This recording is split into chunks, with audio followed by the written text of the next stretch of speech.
Hey, how's it going, everyone? GC Performance here, back with another video, and today we're going to be doing a how-to video on how to go ahead and bleed your own SRAM Red E1 brake system on here. I've done tutorials in the past, so if you guys like and this video helped you out, give the video a big thumbs up and comment down below on how I helped you in the past life or in the future life, because this video is in the past.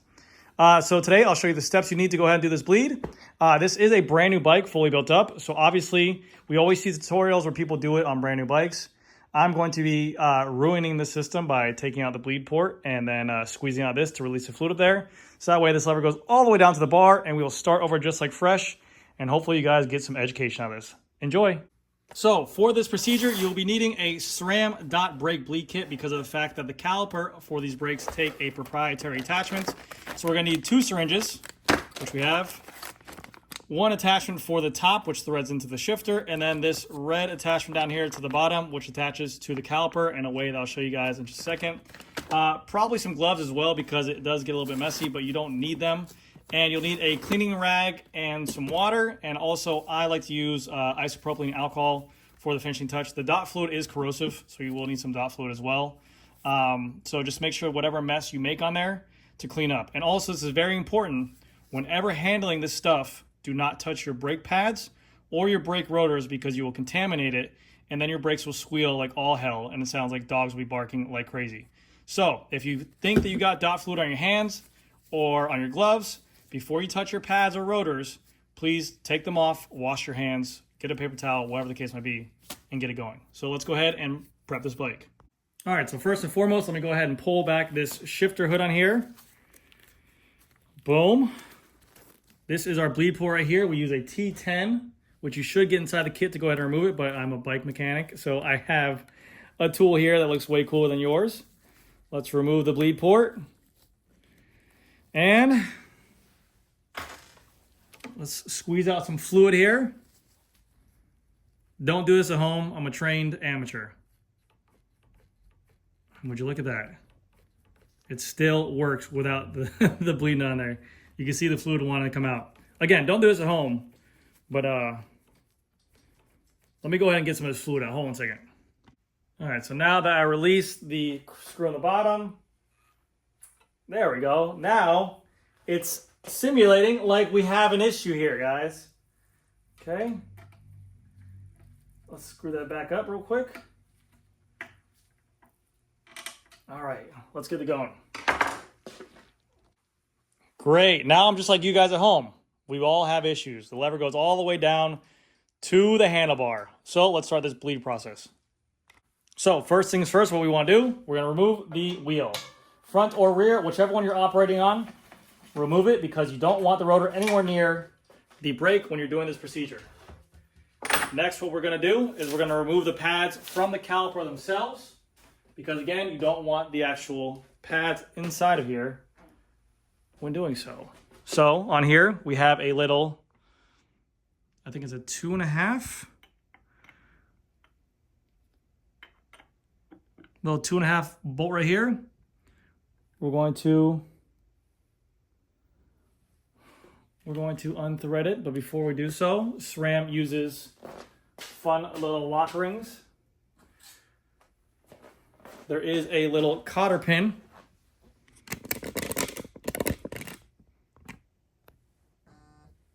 right here. We're going to remove this. Keep this, put this to the side. That is so if all else fails and you didn't screw this in properly, lefty-loosey. This is going to unthread.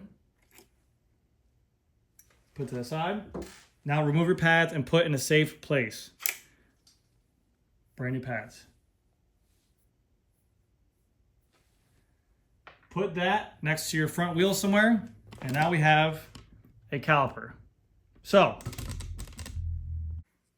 on a used brake system, normally your pistons, which are right here, these little black things, would be kind of pushed in if they're worn out because over time your pads wear out.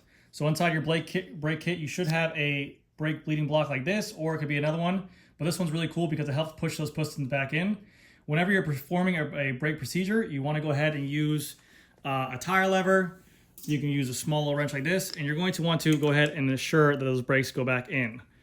those pistons go back in. But with this little tool right here, you can go ahead and place this inside like so. Grab your pin again that held in your brake pads. There's a small little hole inside of here, and you can shove it on in there.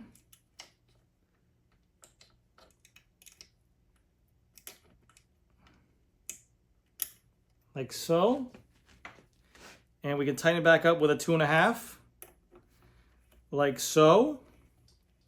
And then what you can do is you can take your hand and you can actually push this and wedge this into place to help push the pistons back in, which is really cool. Some people also recommend when those pistons are out that you can kind of take a Q-tip and clean the outside of the pistons to maybe get rid of dirt and grime and everything like that. It doesn't hurt it. You can go ahead and do that, but it's not necessary. But you're good to go. So now we have our caliper prepped and ready to go. Now let's hook up the syringes. So we have our 2 syringes and our 2 attachments and our dot fluid right here.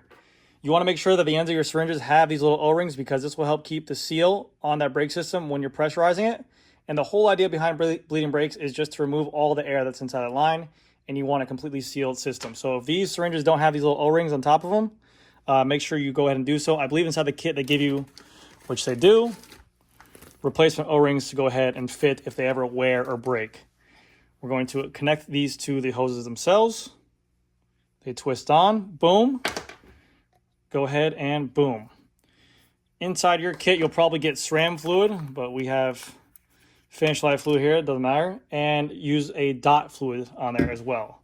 Let's go ahead and puncture this like so. Yeah. And also, you want to make sure that whenever you're finished with the bleed system and the bleed process, that the fluid that goes into both syringes is clean. If you're bleeding it and after the process it's very dirty, muddy, or murky, keep doing the process until you get clean fluid in both syringes. Okay?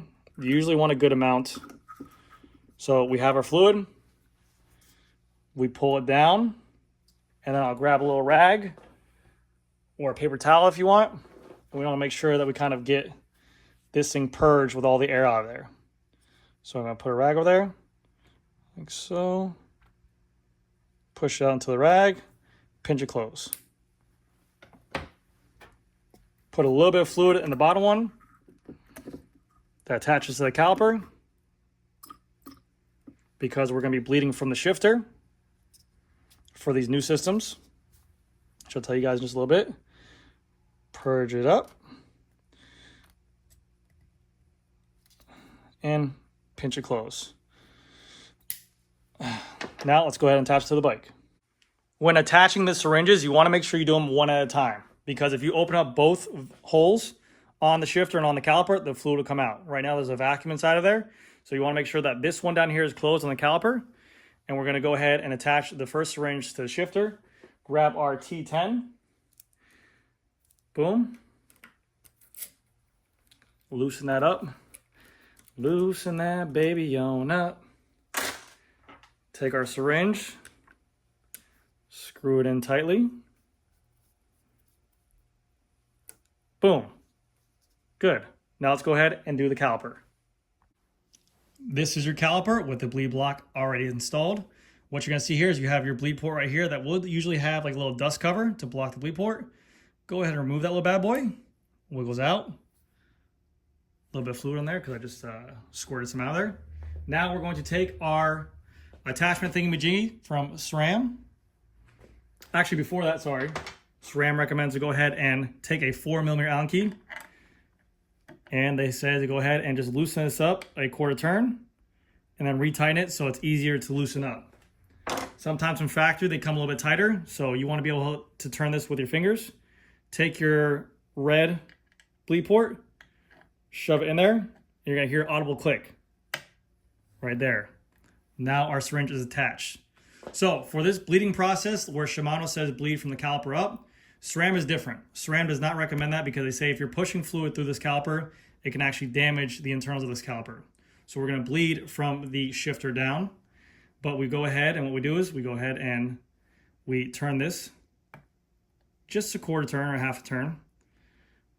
Open up our bleed syringe. And then we go to the shifter.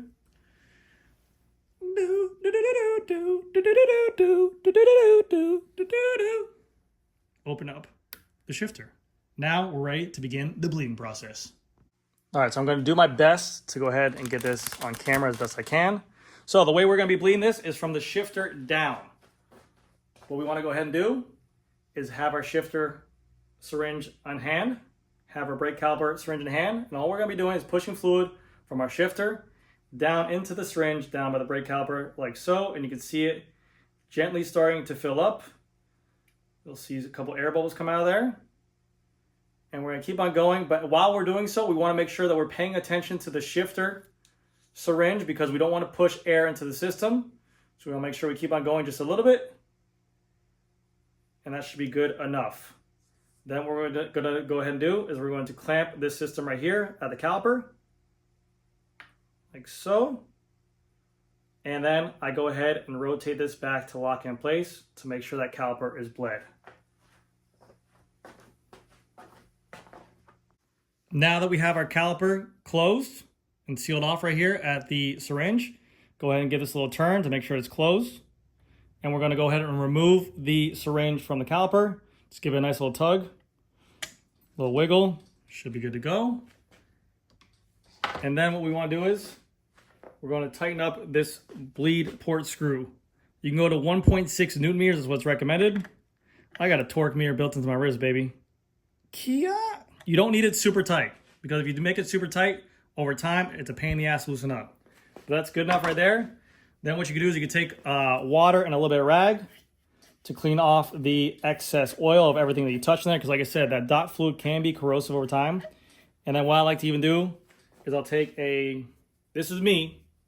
This is not what Sram says do. This is what they used to do back in the day with like everything. But I take a little bit of isopropylene alcohol on a rag. I'll get it all over here where this touch, and this will just help dry up any kind of leftover moisture on there.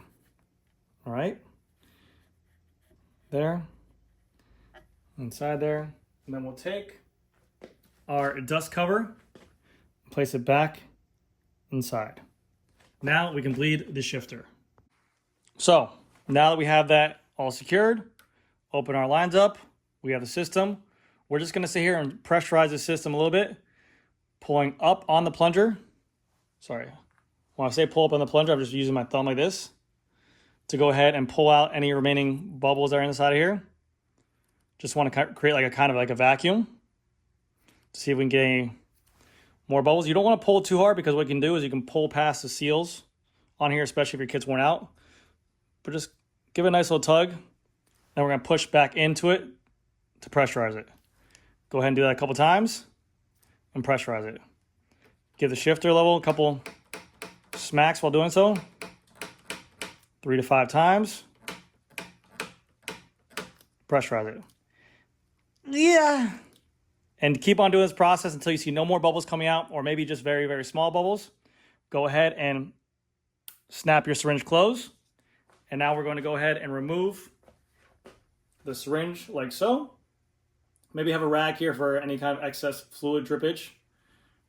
It's okay. Again, right now, it's sealed. So all that fluid you're seeing coming out is just excess from the pressurized system. You can also avoid it by tilting the bike up when doing so. Tighten this down. And again, you want to tighten that down or torque it down to a 1.6 Newton meters. Okay. You know, dude, today is just not my day, dude. Take a rag. Like so. Clean off all this, because if you leave any excess fluid underneath these hoods, it gets slippery. And then you ever see those people who have those noodle SRAM hoods, or they're like twisted around and it looks like a dang worn out, clapped out shifter hood? Yeah, it's always fun. Get all where you want it to. And now it's time to go ahead and wash our hands, and time to reinstall the brake pads. All right, so shifter hood's good. Pull close. Make sure it's in place. Make sure you check the lines here. I'm gonna pull this back a little bit. Let's get at it. So we got fresh, clean hands. We'll go ahead and remove our screw from the caliper, a 2.5. Remove, set aside somewhere that's safe. Go ahead and remove our SRAM brake bleed block. Great tool, guys. SRAM's really putting out some heat lately. Check the pistons on the inside. If you want, you can give this a nice little wipe down the inside just to make sure. But everything's clean, as we know. Grab our pads. Again, make sure your hands are clean for this part. Please, I cannot stress that enough. The only way to really solve a squealing brake pad and rotor forever is to replace it. There are some solutions, but it takes a lot of time. Shove said bleed screw back into pads.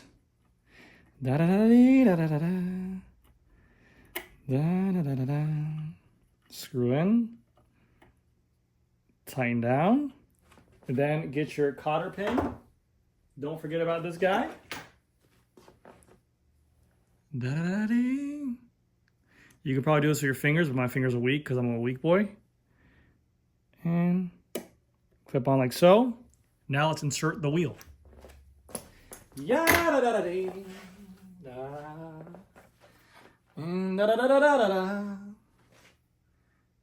Place back in. Screw in said axle.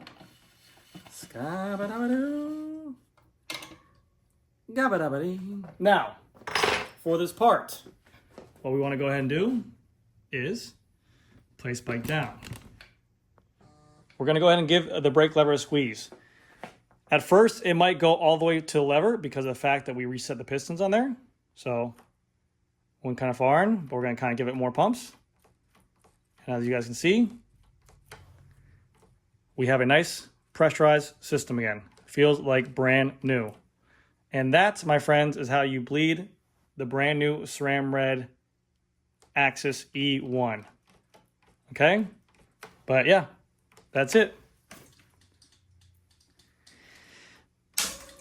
Oh, nice snap. SRAM did an amazing job with these brakes, by the way. I prefer these brakes over Shimano now. These braking power, I have the SRAM Red group set on my bike. Night and day. Better than Shimano, in my opinion. Hands down. I'm gonna say that right now here on this channel. These new SRAM Red are better than Shimano braking power. But anyways, guys, that's it for this video. If you guys have any questions, let me know down in the comment section below, and I'll do my best to help you guys out. If you guys enjoyed this video, like I said, please give it a big thumbs up because it'll help me feed my family. Comment down below your favorite point in this video. And yeah, have a good day. Bye.